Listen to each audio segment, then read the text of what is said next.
Hoy hablaremos de un árbol muy popular por sus cualidades y rápido crecimiento, volviéndose imprescindible.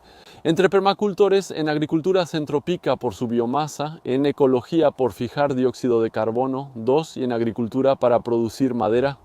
Imaginen un árbol que duplica su tamaño cada año y llega a 15 metros en solo 5 o 6 años, con un tronco de 30 cíniquenos de diámetro y capacidad de fijar dióxido de carbono 10 veces más rápido que otros árboles.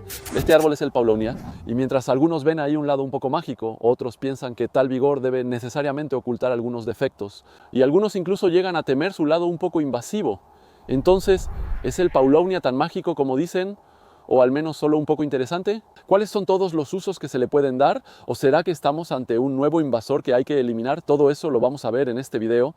Comenzamos una nueva historia de plantas. Hace mucho no retomábamos esta serie, ya era hora. Antes de analizar estas características, veamos a quién nos referimos. Si tienes una Paulownia en casa, estoy dispuesto a apostar que es una Paulownia tomentosa, ya que es de lejos la especie más común en Francia. Hay especies poco conocidas por jardineros, pero algo más por agricultores. Explicaré por qué enseguida. Por ejemplo, tenemos la Paulownia elongata, Fortunei, Kawakami, Fargesi, Catapifolia y quizás se me escape alguna. Tal vez tengan otros nombres en mente, pero cuidado, también podrían ser híbridos y de eso vamos a hablar en un momento. Primero, describamos un poco la Paulownia. Describiré la Paulownia tomentosa, la más clásica, aunque esta descripción aplica con ligeras diferencias a todas las especies de Paulownia mencionadas. Podemos decir que es un árbol de aspecto exótico por sus grandes hojas. Tiene hojas en forma de corazón que pueden llegar a medir hasta 60 centímetros de ancho a veces, incluso hasta 90 centímetros de ancho, así que son hojas enormes. Crece muy rápido, puede duplicar su tamaño cada año, como mencioné al inicio del video. Es cierto, puede llegar a 15 metros en menos de 6 años. Su tamaño adulto alcanza 20 a 25 metros y el diámetro de copa hasta 15 metros en muy buenas condiciones. Lo más encantador que tiene, diría yo, es su floración. Produce racimos de flores malva violeta, con aroma a violeta, que surgen en primavera antes de las hojas. Así que vamos a tener grandes árboles que se cubren completamente de flores y que huelen muy bien y normalmente se pueden oler desde muy lejos. En otoño producirá racimos de cápsulas con semillas. Al dispersarse con el viento, pueden llegar lejos y crecer en casi cualquier lugar. También veremos ese tema en el video. Esta descripción aplica a todas las especies de Paulownias con algunos detalles distintos. En cuanto al tamaño, el color de las flores y el tamaño de las hojas varía un poco. Sin embargo, la verdadera diferencia está en la rusticidad. De la resistencia al frío y al estrés, adaptación al suelo y fertilidad, el Paulownia tomentosa es por mucho el más rústico, puede soportar hasta menos 20, menos 25 en algunos casos. Tolera cualquier suelo y resiste el estrés, por eso se cultiva casi en todas partes y es muy fértil. Aunque la mayoría de las especies de Paulownia tienen problemas para germinar en Francia, el Paulownia tomentosa lo hace fácilmente en casi cualquier lugar, por eso es considerada invasora. Para terminar con la descripción, vamos a aclarar de inmediato un error muy común y ver las diferencias entre Paulownias y catalpas. Estoy seguro de que algunos creen tener un Paulownia en su jardín, cuando en realidad es un catalpa o al revés. Díganlo en los comentarios, por cierto, así que no se preocupen, es un error muy común. Estos árboles son muy parecidos, pero tienen diferencias que nos ayudarán a distinguirlos. Dependiendo de la temporada, no verán lo mismo. Primavera, verano y otoño. Si el árbol tiene hojas, tóquenlas. El Paulownia tomentosa, tomanto significa aterciopelado. Tiene la hoja muy suave y un poco peluda, mientras que el catalpa tiene la hoja lisa, así que vayan y toquen la hoja y ya verán la diferencia. Otra diferencia son sus frutos. En este otoño, en este momento, vayan a ver la forma de los frutos. La Paulownia, como decía, produce frutos en forma de cápsula, mientras que el catalpa produce largas vainas que cuelgan en otoño. Y otra diferencia que hace que personalmente me parezca que la Paulownia es un poco más bonita y encantadora es en el nivel de la floración. El catalpa florece a inicios de verano, en junio o julio.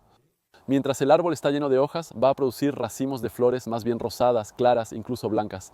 La Paulownia florece a inicios de primavera antes de que broten sus hojas, lo que hace que veamos árboles que están completamente cubiertos de flores y que no están para nada ocultos por las hojas. Así que la Paulownia, en cuanto a la floración, es muy bonita. Bueno, dicho esto, eso es cuestión de mis gustos personales. Bueno, eso es todo sobre el tema del catalpa. Ahora ya no deberían cometer el error. Ahora vamos a ver los diferentes usos de la Paulownia y sepan que hay muchísimos. Originalmente la Paulownia era un árbol ornamental. El primer Paulownia que llegó a Europa, de hecho, llegó a París desde Japón en 1834. y murió en 1956 a la edad de 122 años.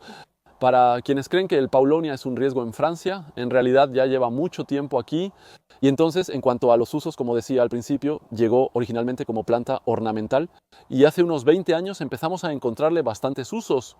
Por eso ahora se utiliza en muchos casos.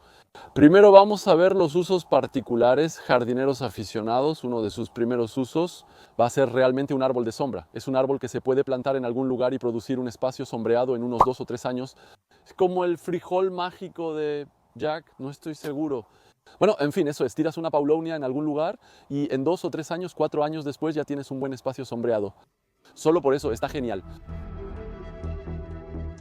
Otro interés relacionado con la floración es que es una floración muy melífera y por lo tanto va a ser súper interesante para la biodiversidad y la producción de miel. ¿Lo corto a él? No se debe decir melífera para una planta, es incorrecto. Las plantas solo producen néctar. Las abejas producen miel, no las plantas. Si consultamos el diccionario, melífera significa que da miel, es decir, que brinda a las abejas materia para producirla. Entonces, obviamente no es el árbol el que hace la miel, pero no es incorrecto decir que una planta o una flor es melífera, lo siento. Entonces, para volver a este uso de la paulonia, se puede utilizar para producir miel. De hecho, existe miel de paulonia que es muy buena y simplemente se puede usar para favorecer la biodiversidad. Es interesante. Otro interés es que, como decía, produce muchísima biomasa y su follaje es interesante para nutrir el suelo y aportar nitrógeno al suelo. Ojo con una idea equivocada. Algunos sitios en internet afirman que la paulonia fija nitrógeno. Entonces, esta creencia vendría de un artículo japonés que fue mal traducido. Sí, la paulonia mejora el suelo con nitrógeno, pero no lo fija como las leguminosas. La paulonia genera tanta biomasa y hojas que alimenta constantemente la hojarasca del suelo. Esto dinamiza la actividad de bacterias y hongos en el suelo, por lo que el árbol es fertilizante. Va a acelerar los procesos relacionados con el nitrógeno en el suelo y así lograr que el suelo sea más fértil, pero no fija nitrógeno ni recupera el nitrógeno del aire como las leguminosas. Aún así, es una planta interesante para generar biomasa y nutrir el suelo. Y otro uso, aunque rara vez lo emplean particulares, produce una madera interesante, ligera y con características especiales. Será interesante para la artesanía y fabricar objetos pequeños de madera. Llegaremos rápido al uso agrícola, ya que lo interesante está en la madera. Hoy en día vemos cada vez más agricultores plantando grandes cantidades para la producción de madera. La paulonia tiene 2 usos para la madera. Uno es para obra. Árboles cosechados tras 15-20 años con troncos de hasta 50-60 centímetros de diámetro. Produce mucha madera rápidamente con características y usos especiales. Produce una madera muy ligera de 250 kilogramos por metro cúbico. Está un poco entre la balsa y el álamo en cuanto al peso, lo veremos de nuevo en un momento. Y por eso esta madera se usa mucho como se usa el álamo o la balsa. El mobiliario puede fabricarse con cajas de madera ligera, ideal para revestir barcos o casas pequeñas por su peso. Es muy usado en la música, hay muchos instrumentos tradicionales japoneses hechos con esto. Cuerpos de guitarra. Hemos visto algunas guitarras, especialmente Stratocaster y Telecaster, que están hechas de madera de paulonia. En deportes quizás sea el uso más famoso. Es con la paulonia que se fabrican tablas de surf, tablas de skate, esquís y canoas.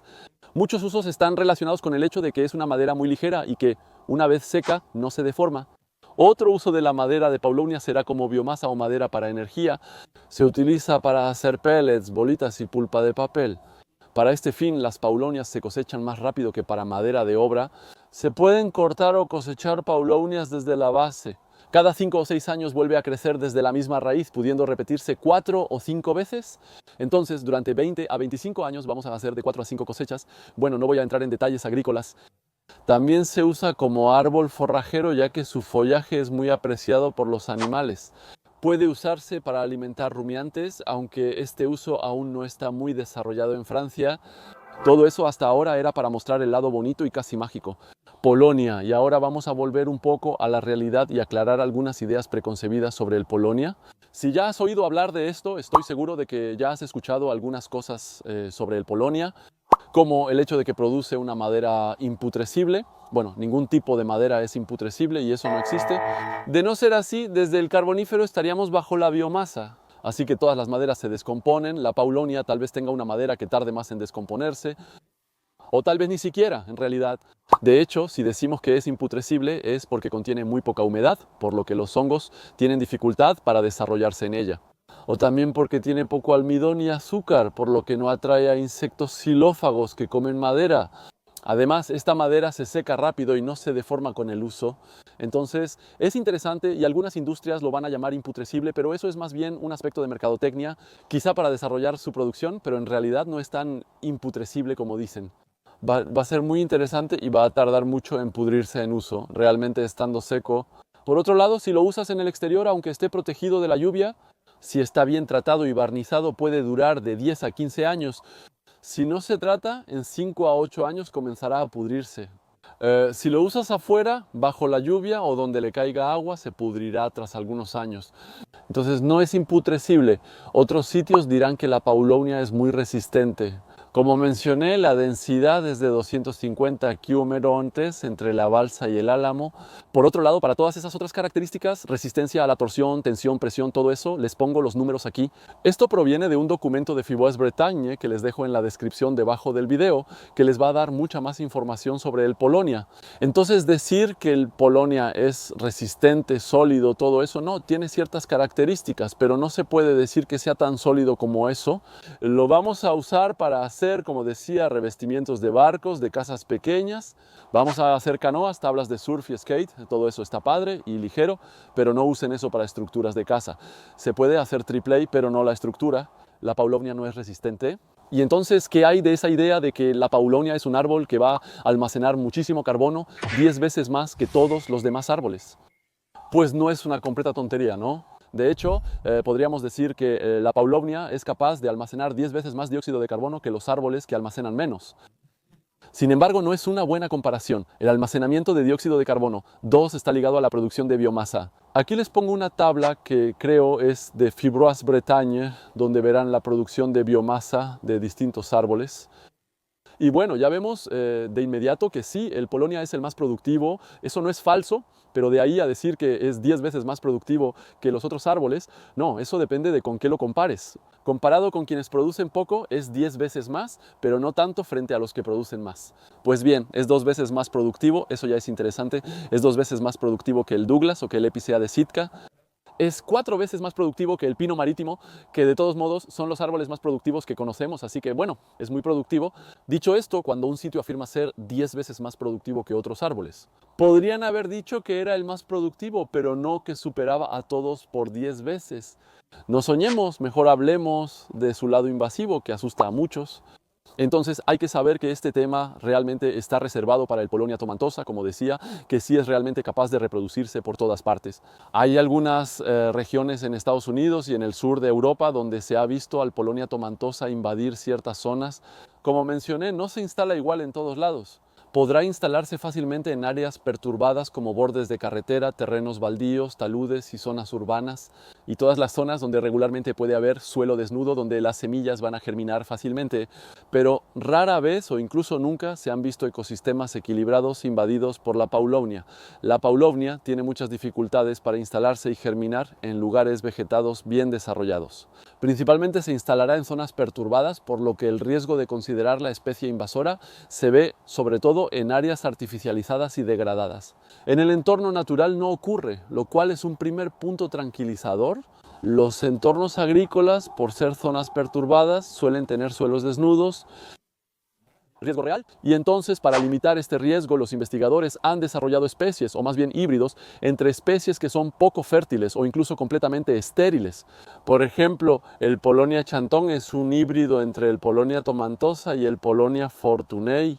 Entonces la idea fue mezclar estos Polonia para aprovechar realmente las características de vigor, resistencia al estrés, todo eso, y sobre todo el hecho de que al ser un híbrido, en general, es menos fértil después. Así que aquí es un híbrido entre 2 especies.